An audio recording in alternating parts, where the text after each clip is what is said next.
ہمارے دو دشمن ہیں جو ہمیں جادہ مستقیم سے ہٹانے کے لیے دن رات کوشاں ہیں، ایک نفس اور دوسرا شیطان۔ نفس اور شیطان دونوں دشمن ہمیں راہ حق سے ہٹانے کے لیے دن رات جد و جہد میں ہیں اور ہمارے خلاف مساعی جد و جہد اور محنت کر رہے ہیں۔ ان میں جو نفس ہے وہ بڑا دشمن ہے یا شیطان بڑا دشمن ہے؟ عمومی طور پہ تو یہ کہا جاتا ہے کہ شیطان نے ہمیں ورغلا دیا، لیکن شیطان جب خود ورغلایا گیا، شیطان جب شیطان بنا تو اس وقت کوئی دوسرا شیطان تو نہیں تھا جس نے شیطان کو ورغلایا، وہ نفس تھا جو شیطان کو بھی شیطان بنا۔ نفس نے اندر سے سر اٹھا کے کہا تھا نا، انا خیر منہ، میں بہتر ہوں، اور باقاعدہ دلیل کھڑی کر لی اس کے نفس نے، خلقتنی من نار وخلقتہ من طین، مجھے تو نے آگ سے پیدا کیا ہے، اسے تو نے مٹی سے پیدا کیا۔ مٹی افضل نہیں ہوتی، مفضول ہوتی ہے، اور آگ اٹھتی ہے اوپر کو جاتی ہے، یہ افضل ہے، لہٰذا افضل مفضول کو سجدہ کیسے کرے؟ میں سجدہ نہیں کروں گا۔ باقاعدہ اس کے نفس نے ایک دلیل تراشی۔ اللہ اگر چاہتا اس کی دلیل کے بخی و دھیڑ کے رکھ دیتا، لیکن اللہ تعالیٰ نے اس کی دلیل کا جواب دینے کی بجائے کہا جا میرے دربار سے نکل جا۔ اس نے کہا مالک مجھے مہلت دے دے، کہا جا قیامت تک تجھے مہلت۔ اللہ اکبر۔ تو اب شیطان کو شیطان بنانے والا نفس ہے جس نے اندر سے کھڑے ہو کے کہا انا خیر منہ، میں بہتر ہوں۔ اس میں نے شیطان کا بیڑا غرق کر، انانیت اسے کہتے ہیں، انا خیر منہ، اس سے انانیت ہے، میں بہتر ہوں۔ ایک بزرگ تھے، انہوں نے ساری زندگی اپنی زبان پہ لفظ میں نہیں آنے دیا۔ وہ فرماتے تھے یہ وہ لفظ ہے جس نے شیطان کا بیڑا غرق۔ تو وہ اس مفہوم کو ادا بھی کرنا چاہتے تو بالفاظ دیگر کر۔ کسی نے سنا کہ فلاں شخص ہے، اس کی زبان پہ کبھی میں کا لفظ نہیں آیا، تو اس نے کہا لو اس کی زبان پہ یہ لفظ کیوں نہیں آیا؟ میں جاتا ہوں اور ان کی زبان پہ یہ لفظ آئے ہی آئے۔ ہر شخص کی اپنی ترجیحات ہوتی ہے، ایک مہم پہ نکلا کہ ان کی زبان پہ لفظ میں لے کر آنا۔ گیا، حضرت بیٹھے تھے، حضرت ایک مسئلہ پوچھنے آیا ہوں۔ بیٹا پوچھئے۔ کہا شیطان کو کس چیز نے برباد کیا تھا؟ حضرت اب تو بولیں گے نا کہ میں نے اس کا بیڑا غرق کیا تھا، تو کہوں گا جیسے بھی زبان پہ لفظ تو آئی گیا، اور شیخ بھی بڑے سمجھدار تھے، سمجھ گئے اس کی نیت کے کھوٹ کو کہ یہ کیوں آیا ہے اور یہ مسئلہ کیوں پوچھ رہا۔ ہر مسئلہ تفہیم کے لیے نہیں پوچھا جاتا، اس کے مقاصد اور بھی ہوتے ہیں، اور اہل اللہ کو اللہ نے وہ بصیرت دی ہوتی ہے جو سائل کے انداز سے سمجھتے ہیں کہ اس کے مقاصد۔ تو کہا حضرت پوچھنے آیا ہوں کہ شیطان کو کس چیز نے برباد کیا؟ حضرت فرمانے لگے نماز کا ٹائم ہو گیا، ابھی جماعت کھڑی ہونے والی ہے، نماز کے بعد اس پہ بات کر۔ خیر نماز ہوئی، سلام پھرا تو حضرت خود فرمانے لگے کسی نے پوچھا تھا کہ شیطان کو کس چیز نے برباد کیا؟ جواب دینا چاہ رہا ہوں کس نے پوچھا تھا؟ جھٹ کھڑا ہو گیا میں نے۔ کہا بس اسی نے اس کا بیڑا غرق کر دیا۔ تو انانیت میں جو ہے یہ شیطان کو شیطان بنانے والی، نفس جس نے اندر سے سر اٹھایا اور کہا انا خیر منہ، میں بہتر ہوں، تو یہ شیطان کو شیطان بنانے والا نفس ہے۔ تو نفس شیطان سے بھی بڑا دشمن۔ اب ہمارے ساتھ دو بڑے دشمن لگے ہوئے، ایک شیطان اور دوسرا نفس، اور دونوں ہمارے باطن کو اجاڑنے کے لیے، ہمارے من کو بے چراغ کرنے کے لیے، ہمارے اندر کی روشنیاں بجھانے کے لیے دن رات کوشاں۔ ایک تنہا ناتواں اکیلی جاں، دو دشمنوں کے نرغے میں، اور دونوں دشمن بڑے تگڑے اور بہت طاقتور، اور ہر وقت ہمارے اوپر حملہ آور۔ الشیطان جاسم علی قلب ابن آدم فاذا ذکر اللہ خنس واذا غفل وسوس۔ حضرت نبی رحمت صلی اللہ علیہ وآلہ وسلم نے ارشاد فرمایا شیطان اولاد آدم کے دل پہ قبضہ جماتا ہے، اور جب بندہ غافل ہوتا ہے تو یہ وسوسے ڈالتا ہے، اور جب بندہ اللہ کا ذکر کرتا ہے تو یہ بھاگ جاتا ہے۔ تو شیطان وسوسہ اندازی کرتا ہے، باطن کو اجاڑتا ہے، من کو لوٹتا ہے۔ نفس اور شیطان دو بڑے دشمن تھے جو ہمیں جادہ مستقیم سے بہکانے کے لیے دن رات کوشاں تھے۔ اب اللہ کا کرم دیکھیے، اذا دخل رمضان سلسلۃ الشیاطین، جب ماہ سیام جلوہ فراز ہوتا ہے تو شیاطین جکڑ دیے جاتے ہیں۔ جو ہی ماہ سیام شروع ہوتا ہے، چاند طلوع ہوتا ہے تو شیاطین جکڑ دیے جاتے ہیں، پورا مہینہ وہ آزاد نہیں رہتے، جکڑ دیے جاتے۔ سلسلۃ الشیاطین، یہ جو مسجدوں کے دروازے کھل گئے، جہاں 1.5 صف ہوتی تھی وہاں 5 صف تراویوں میں ہیں، تو یہ شیطان کے بند جانے کی وجہ سے۔ لیکن مہنگائی کا طوفان ہے، بد نگاہی ہے، بد تہذیبی ہے، جھوٹ ہے، دیگر امور بد بھی جاری ہیں، یہ نفس کے موجود ہونے کی، نیکی کا ماحول پیدا ہوا یہ شیطان کے بند جانے کی وجہ، لیکن ہماری برائیاں بدستور موجود ہیں یہ نفس کے موجود ہونے کی وجہ سے۔ اب ہمارے لیے آسانی یہ ہو گئی کہ دو دشمن تھے جن کا ہمارے سے مقابلہ تھا، ایک نفس اور دوسرا شیطان۔ ہمارے لیے یہ سہولت ہو گئی کہ ہمارا ایک دشمن باندھ دیا گیا، اب دشمن ایک ہے جس سے ہم نے ماہ سیام میں اور وہ دشمن کون سا ہے؟ نفس۔ اب نفس کا مقابلہ اتنا آسان بھی نہیں، یہ بہت ڈاڈا دشمن ہے، اندر کا دشمن ہے، گھر کا بھیدی ہے۔ باج فقیراں کسے نہیں ماریا، باہو ظالم چور اندر داہو۔ یہ بڑا سخت اور بڑا شدید قسم کا دشمن ہے۔ یہ اس کی چالیں بہت باریک، شیطان کی چالیں بھی بڑی باریک ہیں اور نفس کی چالیں اس سے بھی زیادہ باریک۔ اب کیسے مقابلہ کریں گے؟ شیطان بھی ہماری متاع عمل کو لوٹنا چاہتا ہے، حتیٰ کہ ہمارے ایمان کو برباد کرنے پر تلا ہوا ہے، اور نفس بھی چالیں چل رہا ہے، اور ہم اپنی زندگی لاؤبالی میں گزارتے چلے جا رہے ہیں۔ ہمیں پتہ ہی نہیں کہ ہم موت کے کتنا قریب ہو رہے ہیں، اور شیطان ہمارے اوپر، نفس ہمارے اوپر حملہ آور ہے، اور یہ چاہتے ہیں ٹھیک ہے یہ چلتا رہے، یہ رسمی زندگی گزارتا رہے، کوئی بات نہیں، اس کے اندر کو ہم لوٹ لیں، اور یہ دونوں دن رات لگے ہوئے۔ ماہ سیام آیا تو ہمارا ایک دشمن بند گیا، ہمیں تھوڑی سی سہولت مل گئی۔ اب ایک ہی دشمن باقی ہے جس سے مقابلہ کرنا باقی ہے، اور وہ ہے نفس۔ اب نفس سے مقابلہ کیسے ہوگا؟ تو کسی ایکسپرٹ سے پوچھیں کہ جناب نفس ہے، ہم کمزور ہیں، شیطان دشمن ہمارا بندہ ہوا ہے، 2 محاذ کھلے تھے تنہا جان کے لیے، ایک محاذ بند ہو گیا، اب ایک ہی محاذ ہے، مقابلہ کرنا ہے تو کیسے کرنا؟ اللہ اکبر۔ تو ہم اقبال کی بارگاہ میں عرض کیا کہ آپ بتائیے۔ وہ کہنے لگے میں آپ کو اپنے مرشد مولانا رومی کے پاس لے جاتا ہوں۔ رومی کے پاس اقبال لے کر کے گئے تو رومی نے کہا کہ میں آپ کو ایک اور شخص کا پتہ بتاتا ہوں، اور وہ اتنا کامل ہے اور اس شعبے میں اس قدر ایکسپرٹ ہے۔ اس نے کہا ہفت شہر عشق را اتار گشت، ما ہنوز اندر خمیں یک کوچام۔ عشق کے 7 شہر حضرت شیخ فرید الدین اتار گھوم چکے ہیں، اور ہم پہلے شہر کی پہلی گلی کے کونے میں کھڑے ہیں۔ یعنی اتنا بڑا شخص شیخ فرید الدین علیہ رحمہ، تو کہا وہ بتائیں گے تمہیں کہ نفس کا مقابلہ کیسے کرنا ہے۔ رومی کہتے ہیں کہ وہ میرے بھی استاد ہیں، رومی کہتے ہیں کہ وہ میرے بھی ہادی و مرشد ہیں۔ جس عشق کے شہر میں میں داخل ہوا ہوں اور ابھی کونے پہ کھڑا ہوں، اس طرح کے 7 شہر وہ گھوم کے بھی آئے ہیں۔ آؤ ان سے پوچھتے ہیں کہ جناب نفس قابو کیسے کریں؟ تو شیخ فرید الدین اتار نے کہا نفس نتواں کشت الا باسے چیز، بات گوئم یاد گیرش اے عزیز۔ نفس نہیں مرتا، لیکن 3 اسلحے اگر آپ کے پاس ہوں تو یہ نفس ٹھہر بھی نہیں سکتا۔ غور سے سن لیجئے، روحوں میں اتار لیجئے، اور زندگی میں ہمارا مقصد ہے اس نفس کا مقابلہ کرنا۔ شیطان کا مقابلہ کرنا بھی ہمارا مقصد ہے، اور نفس کا مقابلہ کرنا بھی ہمارا مقصود زندگی ہے۔ ساری زندگی فریب میں ہم میں نہیں گزارنی، زندگی تیزی کے ساتھ گزر رہی ہے اور ہم آغوش موت میں اترنے والے ہیں۔ تو یہ ڈاڈے دشمن ہماری متاع عمل لوٹ رہے ہیں، ہمارے کیے ہوئے عمل کو عجب سے، تکبر سے، ریاکاری سے برباد کر دیتے ہیں۔ ہمیں پہلے عمل کی طرف جانے نہیں دیتے، پھر عمل کے اندر وسوسے ڈالتے ہیں، پھر عمل ہو جائے تو اس کو پھر برباد کرنے کی کوشش کرتے ہیں۔ کتنے ڈاڈے دشمن ہیں جن کے نرغے میں ہم پھنسے ہوئے ہیں۔ تو پھر ہمیں کوئی بندہ مل گیا ہے جو بتا رہا ہے کہ جناب اس کا مقابلہ ایسے کریں گے، تو پھر آج کی سن لیں ہم اور غور کر لیں اور اپنے اندر اتریں۔ تو شیخ فرید الدین اتار ہمیں بتا رہے ہیں، تو سنیے وہ کیا کہہ رہے ہیں۔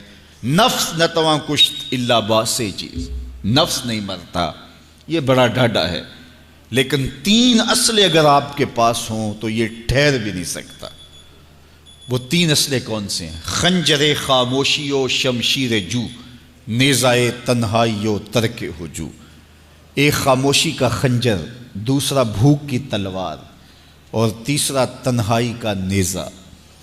یہ 3 اسلحے تمہارے پاس ہوں تو پھر نفس ٹھہر بھی نہیں سکتا۔ خاموشی کے خنجر سے نفس پہ وار کیا جا سکتا ہے۔ میرے اور آپ کے آقا و مولا نے فرمایا من سامتا نجا، جس نے خاموشی اختیار کی وہ نجات پا گیا۔ ہماری زندگی کے جتنے بھی برے اعمال ہیں ان میں سے سب سے زیادہ برے اعمال ہماری زبان کرتی ہے۔ ہمارے ہاتھ بھی گناہ کرتے ہیں، کسی پہ ظلم کریں تو گناہ کرتے ہیں، ہمارے پاؤں بھی گناہ کرتے ہیں، برائی کے اڈے پہ چل کے جاتے ہیں، ہماری آنکھیں بھی گناہ کرتی ہیں، ہماری سوچیں بھی گناہ کرتی ہیں، ہم حرام کمائیں کھائیں تو پیٹ بھی ہمارا گناہ کرتا ہے، لیکن سب سے زیادہ گناہ ہماری زبان کرتی ہے۔ جھوٹ یہ بولتی ہے، غیبت یہ کرتی ہے، بہتان یہ لگاتی ہے، گالی گلوچ سب و شتم یہ کرتی ہے، گلے شکوے کا انداز، ناشکری کا لہجہ یہ اختیار کرتی ہے۔ اسی لیے میرے اور آپ کے آقا و مولا نے فرمایا جو تمہارے 2 جبڑوں کے درمیان ہے، یعنی تمہاری زبان، اور جو دو ٹانگوں کے درمیان ہے تمہاری پارسائی کی جگہ، ان دو چیزوں کی تم مجھے ضمانت دے دو، میں محمد تمہیں جنت کی ضمانت دے دیتا ہوں۔ تو اپنی زبان کی حفاظت کرنی ہے۔ دیکھیے یہ سننے کے لیے چیزیں نہیں ہیں محض، بلکہ ان پر ہم عمل کریں، اور آج سے ہی دیکھیے یہ موسم رحمت ہے، رحمت کی برکھا برس رہی ہے، اور یہ موسم نور ہمارے سیکھنے کے لیے ہے۔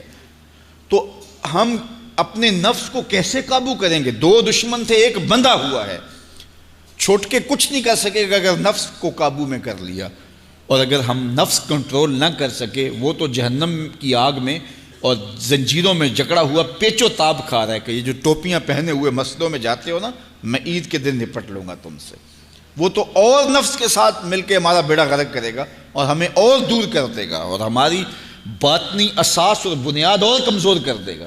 اس لیے ضرورت ہے کہ ہم اپنے نفس کو ان دنوں کے اندر کمزور کریں۔ اس کا پہلا نسخہ کیا ہے؟ خاموشی کا خنجر۔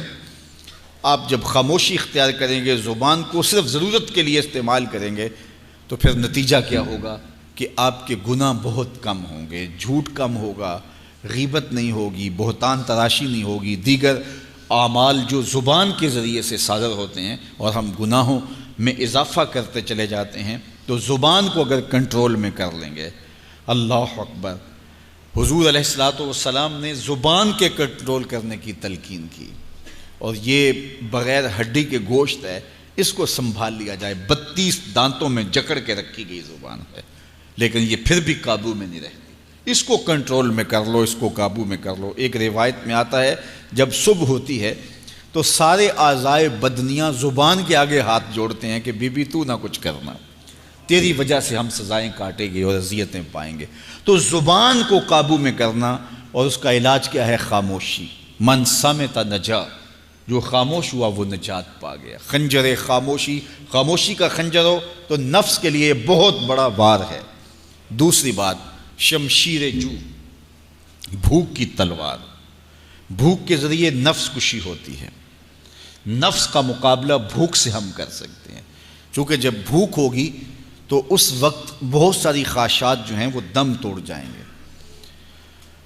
اللہ کے محبوب علیہ السلام کا ایک فرمان سنیے، بالخصوص نوجوانوں کے نام۔ یا معاشر الشباب من استطاع منکم الباء فلیتزوج فإنہ اغض للبصر واحسن للفرج فمن لم یستطع فعلیہ بالصوم فإنہ لہ وجاء۔ فرمایا اے جوانوں کے گروہ، تم میں سے جو نکاح کرنے کی طاقت رکھتا ہے وہ دیر نہ کرے، جلدی نکاح کر لے۔ کیوں کہ نگاہ اور پارسائی کی جگہ کا محافظ ہے، تمہاری نظر کو بھی محفوظ کرے گا اور تمہاری پارسائی، تمہاری عصمت کے جوہر کو بھی محفوظ کرے گا۔ تو اگر کسی کے پاس استطاعت ہے تو وہ نکاح کرنے میں دیر نہ کرے۔ فَإِن لَمْ يَسْتَطِعْ، اور اگر کوئی طاقت نہیں رکھتا، اس کے حالات ایسے نہیں ہیں کہ وہ نکاح کر پائے، فَعَلَيْهِ بِالصَّوْمِ، تو فرمایا وہ کثرت کے ساتھ روزے رکھے۔ فَإِنَّهُ لَهُ وِجَاءٌ، روزے اس کے لیے قاطع شہوات ہیں اور اس کی مشکلیں آسان کرنے والے ہیں۔ تو نوجوانوں کو اگر استطاعت نصیب ہو جائے تو وہ شرم نہ کریں، وہ نکاح کی طرف بڑھیں تاکہ ان کی عصمت کے جوہر کی حفاظت ہو سکے۔ لیکن کسی وجہ سے نکاح میں تاخیر ہے تو پھر وہ کثرت کے ساتھ روزے رکھیں۔ روزوں کی کثرت گناہ سے، شہوات سے، برائی سے، گناہوں سے انسان کو بچاتی ہے۔ تو کثرت کے ساتھ روزے رکھے جائیں تو روزہ بھوک جو ہے وہ نفس کشی کا ایک مؤثر ترین علاج ہے، اور یہ میرے اور آپ کے آقا و مولا نے بیان فرمایا۔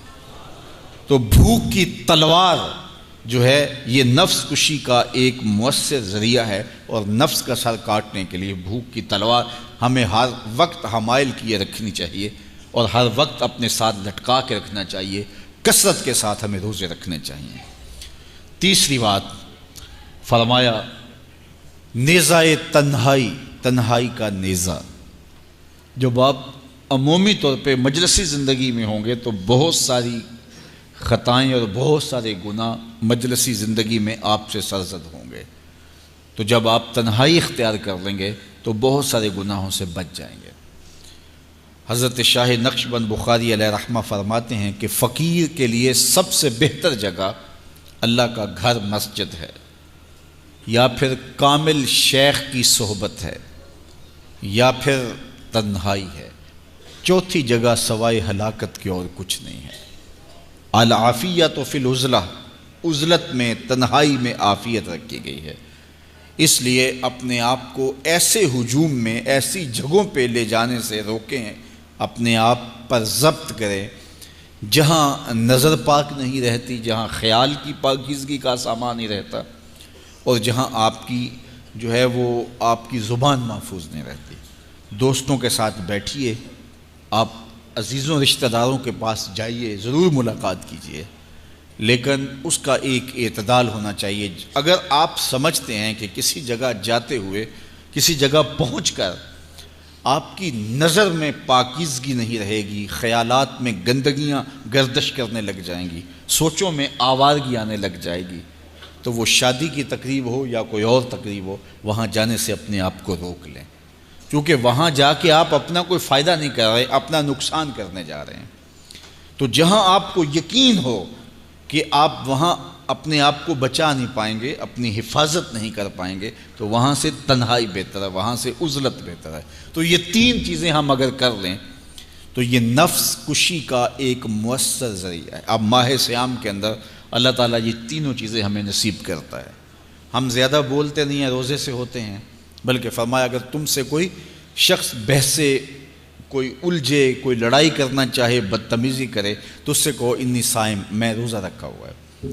اور اسی طرح بھوک تو میسر ہوتی ہی ہوتی ہے، اور تیسری بات کہ عزلت بھی میسر ہو جاتی ہے، اس میں آپ ذکر کے لیے، فکر کے لیے، روزے میں آپ تلاوت کلام مجید کے لیے تنہائی اختیار کرتے ہیں۔ تو گویا روزہ ایک ایسی تربیتی ورکشاپ ہے کہ جس کے ذریعے سے آپ کے نفس کی تہذیب ہو جاتی ہے۔ جب نفس قابو میں آ گیا، نفس کنٹرول میں آ گیا، نفس کو آپ نے کمزور کر لیا، تو شیطان چھٹ کے بھی کچھ نہیں کر سکے گا، کیونکہ شیطان ہمارے اوپر حملہ کرتا ہے نفس کے ذریعے سے۔ باہر کا دشمن ہے اور نفس اندر کا دشمن ہے۔ ہمارے دیہاتوں میں چوری ہو جائے نا تو بوڑھے بزرگ مل کے بیٹھ جاتے ہیں کہ بتاؤ چوری کیسے ہوئی، تو ایک نقطے پہ سارے متفق ہوتے ہیں، اور وہ نقطہ یہ ہوتا ہے کہ کوئی اندر کا بھیدی ضرور ہے۔ جب تک کوئی اندر کا بندہ نہیں تو باہر سے کوئی آ کے از خود چوری نہیں کر سکتا، تو کوئی اندر کا بندہ ضرور موجود ہے۔ نفس اندر کا بھیدی ہے اور شیطان باہر سے آ کر حملہ آور ہونے والا ہے۔ اس لیے شیطان کو اندر آنے کا موقع نفس دیتا ہے۔ نفس کو ہی کمزور کر لیجئے، وہ آپ کا ساتھی بن جائے، نفس امارہ، نفس مطمئنہ بن جائے، اور وہ نفس جو برائی کا حکم دیتا ہے وہ نفس امارہ کہلاتا ہے، اور جب وہ کثرت ذکر سے، عبادت سے نفس مطمئنہ بن جاتا ہے تو پھر وہ شیطان کے لیے رکاوٹ کا ذریعہ بن جاتا ہے، اور آپ کی زندگی محفوظ ہو جاتی ہے۔ اور یہ ہمارا کام ہے، یہ ہمارے کرنے کا وظیفہ ہے۔ دیکھیے حضرت انسان کو اللہ نے اختیار دیا، زندگی دی، فہم دیا، ادراک دیا، گناہ کی قوتیں اور نیکی قوتیں ساری اس کے ساتھ لگی ہوئی ہیں۔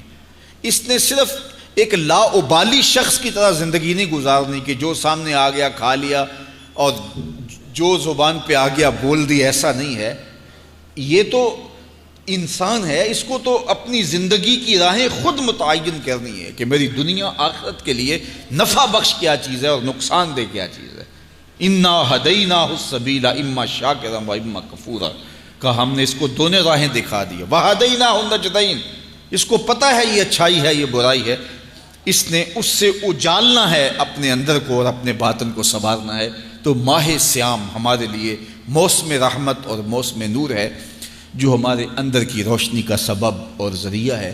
تو آئیے یہ موسم اللہ نے ہمیں نصیب کیا، قرآن مجید کی کثرت سے تلاوت کریں، نفس کمزور ہوگا، تنہائی اختیار کریں، نفس کمزور ہوگا، اپنی زبان پہ قابو کر لیں، نفس کمزور ہوگا، بھوک تو ہم روزے کی وجہ سے کاٹتے ہی کاٹتے، نفس کمزور ہوگا۔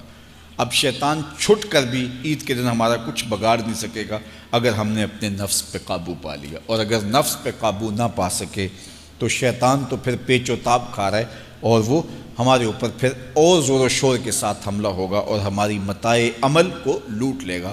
تو پھر کیا فائدہ ہوا کہ سارے مہینے کی محنت کی، عید کے دن، عید سے 4-5 دن بعد ہم نے لٹا دی، تو فائدہ کیا ہوا؟ اللہ نے اس عورت کی مثال بیان کی ہے قرآن میں جس کا توازن ذہنی ٹھیک نہیں تھا، اور وہ سارا دن سوت کاٹتی رہتی تھی اور شام کو اپنے ہاتھوں سے توڑ دیتی تھی۔ تو کہا کہیں ایسا نہ کرنا کہ تم بھی اس عورت کی طرح ہو جاؤ کہ اپنے ہاتھ سے کاتا ہوا سوت اپنے ہاتھوں سے ہی توڑ دو۔ پورا مہینہ بھوک کاٹی، پیاس کاٹی، تکلیفیں گوارا کیں، اور شام کو جو ہے وہ اپنے ہاتھ سے ہی وہ سوت کاٹنے والی خاتون سوت توڑ دیتی ہے۔ تو کہیں ہم بھی ایسے نہ ہو جائیں کہ مہینے کی محنت ہر سال عید یا عید کے چند دن بعد برباد کر لیں، پھر اگلے سال مہینے کی محنت کریں، پھر عید کو برباد کر دیں، تو کیا فائدہ ہوا؟ تو ہم نے جو نعمت سمیٹی ہے، جو چیز دی ہے، جو چیز حاصل کی ہے، اس کو جذب کر لیں روح کے اندر، اس کو اپنے من کے اندر اتار لیں۔ اہل ایمان کو ایک دعا تلقین کی گئی ہے، وہ کیا دعا کرتے ہیں؟ ربنا لا تزغ قلوبنا بعد اذ ہدیتنا، اے اللہ ہدایت کے بعد ہمارے دل کو پھر دوبارہ ٹیڑھا نہ کر دینا۔ اگر ہدایت دی ہے تو وہ نصیب ہی رہے، وہ من میں جذب ہو جائے، وہ روح میں اتر جائے۔ تو میں اور آپ اپنی زندگی کو اللہ اور اس کے رسول کے نام پہ لگایا ہے، تو پھر اپنی ساری زندگی کو اللہ اور اس کے رسول کے نام پہ لگا دیں۔